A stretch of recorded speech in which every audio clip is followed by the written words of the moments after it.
అత్యాశకు పోయి 15 లక్షలు పోగొట్టుకున్నారు. 15 లక్షలు ఇస్తే బదులుగా 30 లక్షలు దొంగ నోట్లు ఇస్తామంటే నమ్మి వచ్చిన ఓ కుటుంబం మోసపోయిన ఘటన కాజా టోల్ ప్లాజా వద్ద శుక్రవారం తెల్లవారుజామున జరిగింది. మంగళగిరి రూరల్ సీఏ శ్రీనివాసరావు వివరాలను వెల్లడించారు. తిరుచానూరుకు చెందినటువంటి ఓ కుటుంబం కాజా వద్ద నోట్లు మార్చుకున్నట్లు తెలిపారు.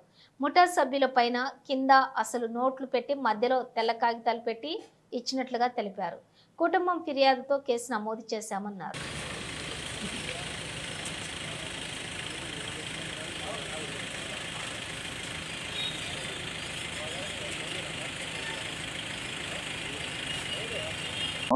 అతను పోలీస్ స్టేషన్కి వచ్చి రావటం జరిగింది. దాని మీద ఎస్ఐ గారు దాని మీద కేసు ఇచ్చేసి మామూలుగా దర్యాప్తు స్టార్ట్ చేస్తూ ఉన్నారు. దాని మీద దీంట్లో వచ్చేసి మనకి మధ్యలో ఒక మీడియేటర్షిప్, ఒక లేడీ, ఇంకొక లేడీ, ఒక 50 years లేడీ మీడియేటర్షిప్ చేసి వాళ్ళని ఇక్కడ పిలిపించినట్టుగా తెలుస్తూ ఉంది. దాని మీద కొంచెం దర్యాప్తు జరుగుతూ ఉంది. దీని మీద కొంచెం కేసు ఎస్ఐ గారు దాన్ని నమోదు చేసి విచారణ చేపట్టారు. దాంట్లో వాస్తవాలు ఎవరెవరు ఉన్నారు ఏంటి, ఆ టీం సభ్యులు ఎవరు, ఇక్కడ ఏంటి అనేది ఒకసారి దాన్ని ఫైనలైజ్ చేస్తాం. త్వరలో కేసును ఛేదిస్తాము.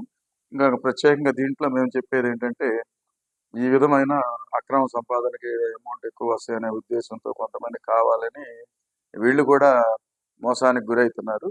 ఇక్కడ దీన్ని కూడా ఎవరైతే ఈ విధంగా వస్తాయని వాళ్ళు నమ్మించారనుకోండి, వీళ్ళు కూడా నమ్మే వ్యక్తులు కూడా కొంచెం జాగ్రత్తగా ఉండాలి. అసలు ఇది కరెక్ట్ కాదు ఈ పద్ధతి అనేది, నేరానికి మనం మోసానికి గురవుతాము అనేది ఫస్ట్ వీళ్ళు పబ్లిక్ తెలుసుకోవాలి.